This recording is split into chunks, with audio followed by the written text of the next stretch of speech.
আমরা সিএম স্যারের কাছে প্রথমত আমার নাম প্রতিমা রয়, আমি পেডিয়াট্রিক্সের স্টাফ, মেডিকেল কলেজে প্লাস 15 বছর থেকে মানে ডিউটি করতেছি। আর আজকে আমরা মানে সিএম স্যারের সঙ্গে দেখা করতে ওই জন্য দেখা করছিলাম যে আমরা মানে কোনো গতি নাই, প্লাস প্রিন্সিপাল স্যারের কাছে গেলে স্যারে উঠে হবে সিএম স্যারে জানে। হ্যাঁ, যার জন্য আমরা সিএম স্যারের সঙ্গে দেখা করছি, বারবার তান্ডে মানে আমরা বিরক্ত করে একটাই কথা কইছি যে স্যার আমরা কন্ট্রাক্টর স্টাফ, স্যার আমরা কোনো উপায় নাই। হ্যাঁ, কিন্তু স্যারে উঠিয়া কইছেন যে মানে তোমরা প্রিন্সিপাল মহোদয় জানে সব, আমি এগুলা কিছু জানি না। যার জন্য আবার আমরা এখানের মধ্যে দন্যার মধ্যে বইছিলাম যে আমরা দাবি পূরণ করার লাগে। কিন্তু তারপরে দিকে আমরা এসপি মহাশয় আইয়া কইছেন যে আমরা দেখা করাইমু তোমারে। এরপর দিকে আমরা গেলাম স্যারের কাছে, স্যারে যাওয়ার পরে কইলা যে তোমরা তো 10 বারই সকাল থেকে কইছো, আমি এটা আমার মাথার মধ্যে লইছি, আমি এটা দেখব, কিন্তু জানি না কতটুকু কি হইব। আজকে 18 বছর থেকে তো আমরা খালি স্যার তারা দেখে দিই। কোভিড ডিউটি করে ইয়া কইছে 16,000 টাকা বেতন দেওয়া হইব, কিন্তু এটাও দেওয়া হয়েছে না। ওইটি আছে যে আমরা একটা ফিক্স পে করিয়া দিই, যত আমরা স্যালারি দেওয়া হয় মানে রুজি কামরারও অত স্যালারি 100 টাকা দিনের রুজি, কোন রুজি কামরাও কাজ করাইতে আপনারাও পারবা? আমরা এরকম মানে গাড়ি ভাড়াও হয় না, সংসার কেমনে চালাইনো? আমরা আজকে অত বছর থাকি আমরা সবজন কাজ করিয়া যাইরা, আমরা যদি দাবি না পূরণ হয় তে আমরা অনির্দিষ্টকালের লাগে আমরা ধন্যবাদ বলি। আমরা সবাই এক কথা। হ্যাঁ, আমরা 3 জন গেছিলাম, দেখা করছি, স্যারে উঠে কইছে যে আমি তো শুনছি তোমরা 10 বার আমারে কইয়া সারছো, আমি আমার মাথার মধ্যে এটা রাখছি, অতটুকু স্যারে আমরা আশ্বাস দিচ্ছি না কিছু।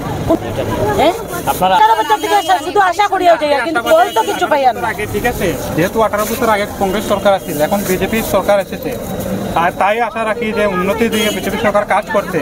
তাই নতুন সিএম এসেছে, সিএম এর কাছে আমি ওইটাই অনুরোধ জানাইলাম, স্যারে জানাইছে, স্যারে কইছে আমাদের আশা দিছে যে আমি কিছু কর্ম তোমরা লাগে, তো ওই আশা দিয়ে আমরা ঠিক আছে কোভিড-19 এর পিরিয়ডে 24 আওয়ার্স আমরা সবে মিলিয়া যা ডিউটি করে গেছি, 24 আওয়ার্স।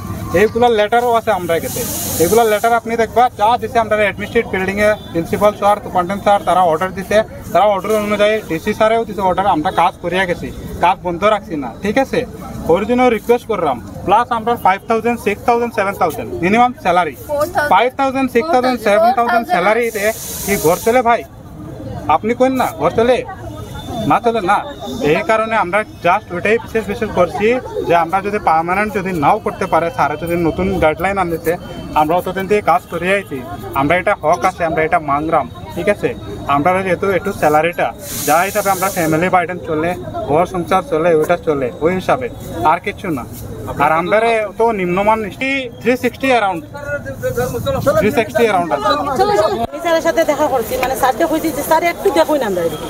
তখন প্রিন্সিপাল স্যারে আমারে কইছেন যে এখানে স্যারকে ইরিটেট করিয়ার আমরা, তা আমরা কইছি যে স্যার আমরা ইরিটেট করিয়ার না, আমরা জাস্ট খালি জানাইতে আসি স্যারদের যে আজকে আমরা অত বছর থেকে আমরা কোনো আশ্বাস পাই না।